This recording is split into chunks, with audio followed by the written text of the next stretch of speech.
Welcome. Vicki Secrets After Dark, second episode. Boom! You excited? Hello. Hi, ladies. Thank you for coming on. Okay, so we got 3 good questions, and there's a fair amount of information in here, so I just want to make sure that we've got this figured out for you. I even have brought some pictures in. I'm going to do some screen sharing so that you can see that. So I'm coming to you from Zoom. Streaming live on Facebook. So I'm going to not watch the Facebook right now. So if you've got questions, if you're watching this afterwards, whether you're watching it on YouTube or on Facebook or on any other platform, please just consider private messaging me. You can direct message me. You can email me at askvickyafterdark. I had to ask Chris what my email was again, askvickyafterdark@gmail.com. If you've got any questions or you want to chat. All right. So the very first question that we have today, I had to write some of these down because I was loving them. So one person asked about our toy that we have called Uncharted Pleasure. It's a vibrator, and it's very multi-purpose. So I want to show you a picture of it first so that you all know what we're talking about. So I'm going to share my screen. Here we go. I think that should work. So this is a photo of Uncharted Pleasure. Now you can see that there are those 2 pieces, kind of like wings that kind of come up at the top. Those are very cool because they provide you with tons of opportunity for all kinds of different pleasures. So also inside the crook at the bottom of the inner circle, there's some texture there. So that's also really cool depending on how you're using this toy. So the first way, of course, that you can use this toy is just simply for clitoral stimulation. So you want to make sure that either side of those wings are on the clitoris or on either side of the clitoris, and that should provide a fair amount of stimulation there. Now, of course, you can run this up and down the shaft of the penis, which will provide some stimulation for him. The scrotum, just behind the scrotum, really explore. So whenever you buy a toy, I want you to think of all of the ways that you can use that toy, as opposed to just going, this is the one way. So now here's another way you could use this item. It's called Uncharted Pleasure, just in case you're wondering again. And of course, you could put one of those wings inside the body and have the other, for you, of course, and have the other side onto the clitoris. So that's another way that you can use this toy for all kinds of stimulation. Now, talk about foreplay and nipple stimulation. If you're using some of our bosom buddy, that stimulation can also come from those little wings on either side of the nipples, etc. So there's all kinds of ways. I'm just looking at your shaft play, texture on the inside. Oh my goodness. I mean, you could use this in so many ways. So I really like how multi-purpose it is. And you girls know that I love things that it can be used many different ways, right? Anything that's being used just one way just doesn't seem like enough. It just seems like, okay, well, I can only use this one way. Anything that vibrates, if you're unsure, talk to me. Let's make sure that you know exactly how to use your Uncharted Pleasure, how to use whatever item it is that you're purchasing. It's got tons of battery power. It's just a great toy, and I think it's a little underestimated because we can be unsure what it is that it looks like, what's happening there, right? So when you're looking at something like that, consider getting something different, even if it seems like you don't know what you're going to do or how that's going to work for you. Just get really exploratory. And of course, we're still in lockdown. How many weeks has it been? And I think that it's a great opportunity to explore your body, your partner, if you're sharing, and just have some fun with it. So don't get too caught up in the what ifs and the how to's and all the details. Sometimes the best stuff comes from when you're checking things out yourself. So yay. Thank you for that question. I really appreciate that. I love topic questions as far as products are concerned. It's just a great way for me to share with you just a little bit of extra information about the product. So thank you for asking that. So the next question that I have is from one of our clients, and she says that she's got some hip trouble. She's got a hip that really bothers her, and she says usually when she's on top most often is when it bothers her the most, but she likes being there.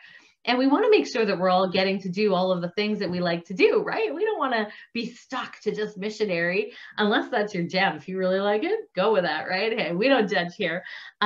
She said that she loves being on top. So she's just kind of been sucking up the pain and the discomfort, which is not cool because when we experience discomfort during sex, it sends signals to our brain that says this act is uncomfortable, and then the brain goes, well, we're not going to do that anymore. So that's obviously not an option. So we need to make sure that we're treating the body in a way that's going to really help be conducive towards more sex, right? So she's asking for tips or tricks. So I do have some tips or tricks. I did a little bit of research about hip pain. I think that being a student is one of the best things that I can do for me and for you. So I definitely did some research about hip pain just to see. And of course, we all know that we've experienced that odd cramp sometimes, especially when we're on top and we're kind of really, you know, putting a lot of enthusiasm into it. We can kind of get that hip pain and the cramping. So one of the things that you can do, especially when you know your body reacts in that way, is, you know, just take a warm bath, relax your muscles, take some of our lavender and chamomile bath and shower gel in with you, and just let it sort of calm and relax the body. Stretching beforehand, kind of like a workout, that can work. So making sure that you're feeling limber before you get yourself into any kind of positions that you know tend to be problematic for you. Gathering more pillows around. So they can be great to be used under your back, under your butt, under your thighs, under your hips. So depending on the position, you'll want to make sure that you're supporting your hips in a way that is going to be conducive, again, to an enjoyable experience. So meditation, of course, we can, you know, just kind of getting ourselves into that headspace and relaxation. Again, that's going to be part of that. And of course, plan in advance. So part of what this client was saying was that she's got a partner that's really willing to work with her and work with some of the challenges that she's experienced. And he's kind and thoughtful, and he really wants it to be a good experience in the bedroom for her too. First of all, amen, sister. Mm-hmm. And she says she's not old enough to feel this way. No kidding, huh? None of us are. None of us should be feeling discomfort, but we are sometimes, right? So we want to be able to bridge that gap with you. So I read this piece and I have to read it verbatim to you. It says the positions, plan in advance the positions you're going to do and talk about it with your partner, which we just said that was definitely going to happen in this relationship. In the heat of the moment, your rational brain isn't always working. You may think, I could totally do this reverse doggy style double screwdriver. Said no one ever, right? So we're not saying that you have to script your entire lovemaking, but it might not hurt. I just lost you in my VIP group. Sorry. It might not necessarily be, necessarily the move that you want to pull out of your bag of tricks, right? So again, hip pain, let's talk about some positioning that can work for that. So side by side, that's kind of like reverse spooning. Side by side is kind of cool because you're facing each other, but you're lying on your side. So again, you can support your hips. Your partner can also hold to support, but facing each other. So it's going to require some adjustments. You have to get your legs in the right spot. But once you get going, this is so intimate because you're looking into each other's eyes. Your bodies are so very close together.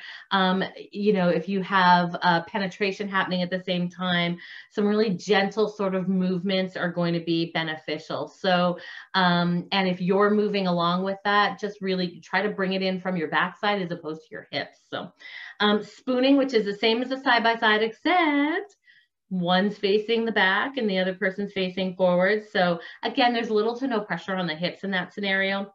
And I know that you like being on top, but you'll have to find a way to kind of make that work for you. Now, kneeling at the edge of the bed. Now, I thought this one was probably, again, not a top position, but if you as a female is having the hip issues, you can kind of kneel forward on the bed, elevate your hips up a little bit, taking them out of the equation with the extra movement.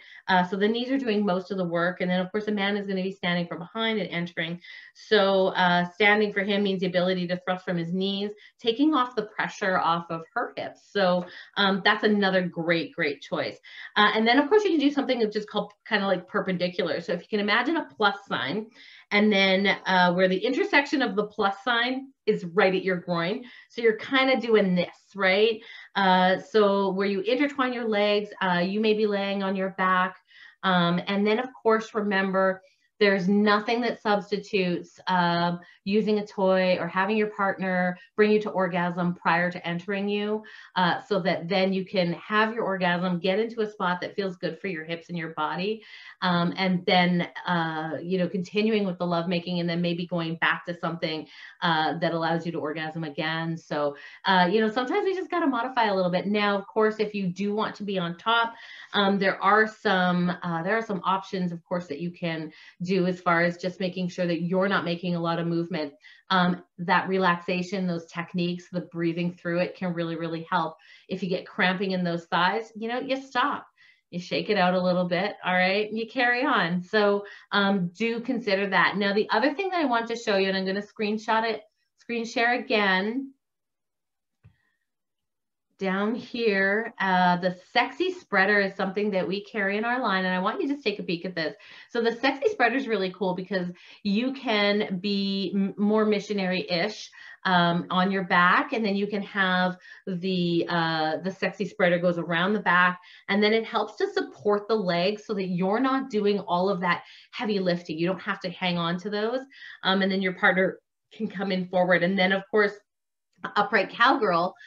This is another opportunity where you can lean right into the sexy spreader, so it can take some of that pressure off, and your partner can do a lot of that movement work in this scenario, even pulling you in as well. And then, of course, the doggy style harness is really cool because, again, it takes all the pressure off of your body. Your partner is not going to be holding onto your hips, just holding on to the straps, and the sexy spreader itself will be along your tummy and then holding you in place. So hopefully some of those tips might be something you can try. Please message me back. Let me know if you've had an opportunity to try any of those, how they worked, which ones did, which ones didn't. I'd be interested for sure to talk about that. All right. All righty, now we're 15 minutes in. We've got one more question, and I'm really looking forward to sharing this one with you. So the question was, how can I spice it up without using toys and I don't have any lubricants? She doesn't want toys and she doesn't have any lubricants. Well, first of all, lube is the best sex toy you're ever going to buy yourself. Everybody needs lube, right? You guys have heard my conversation a million times about how, you know, this is the vaginal opening is a muscle. If you don't use lube when you go in, you're going to create an abrasion. You're actually going to do some damage to this muscle. So we want to make sure that you're always using a lubricant. A very, very small amount of our Pure Romance lubricant is all it takes. Like, it will last you a long time if you're just taking a tiny amount. But I thought that this was such a great question right now, especially because of the times that we're in. 2020, 2021 is bringing us some different challenges that we maybe didn't experience before. So dating your partner is something that I've always suggested from the beginning of time. But I think right now more than ever, it's super important to make sure that you're carving out time for each other. So maybe it's just a movie night at home. There's, you know, once the kids are in bed, or if they're at grandma's or somewhere, if they can be, there's a technique called edging. And edging is something where you touch each other until you're almost there, and then you stop. Then you go to different kinds of foreplay, and then go back to more penile and vaginal touching, clitoral touching. So, and then you get to that edge again, and then you stop. So just when you're about to fall over that orgasm cliff, you're going to stop, and then you're going to pull it back, and then go on and on and on. So I like to call it commercial sex. So if you're watching TV, you only touch each other during the commercials, and then when you go back to watching the show, you stop. Yeah.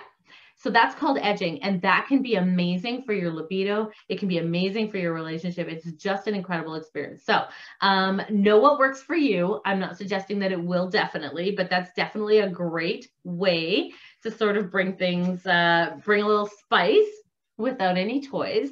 And then, of course, get creative. You could theme some of your time together. So maybe turn up the heat a little bit, you know, knock it up to 25 just for a couple of hours. Get sweaty, right? Just like hang out, maybe bring the lawn chairs in from outside, put your bathing suit on, just pretend that, you know, you're someplace warm. Maybe you're having a little vacation. Maybe it's Mexico. You can make it whatever you want it to be. Talk about, you know, what it would be like to be on a vacation, maybe without the kids, or, you know, just dream together a little bit. And I think that that conversation, and of course, is the brain is the biggest sex organ, right? So you want to make sure that you're bringing all of that conversation into your relationship. So ask a question game, like, and just connect with each other. Things like, make a question box. How fun would it be just to make your own little question box? And then you pull a question and you ask. So things like, what do you think about lingerie? You may think that your partner doesn't care if you have it, but then your partner might be like, I'd like it. And vice versa. So maybe you could ask, what is your favorite body part of mine? That's a great question. Now that ensues tons of conversation, hopefully. What was your favorite time that we ever had sex? What was it? What was it about it? Just really get into it. And then, of course, last but not least, I'm going to suggest that you pull out the digital Pure Romance catalog that I've sent you and flip through it together. Even if that's bedtime, you're literally at the end of your day. You've got the last 10 minutes before you're going to shut your eyes. Read an erotic novel. Pull out my Pure Romance flip book in the digital catalog and just flip through it and talk about particular items and say, what do you think about this? Do you think that that's something that we would do? If not, why? And if yes, how come we're not? Right? So just start having some really great conversation around that. And I'll say it again, and I'm going to end with it tonight, ladies. Your brain equals your biggest sex organ. All right. So what happens in here is so very important when it comes to what happens in the rest of your body and your connection with your partner. All right. That's everything for Ask Vicki Secrets After Dark today. And I will see you next Sunday. Make sure to send me your questions at askvickyiafterdark@gmail.com. Bye, guys.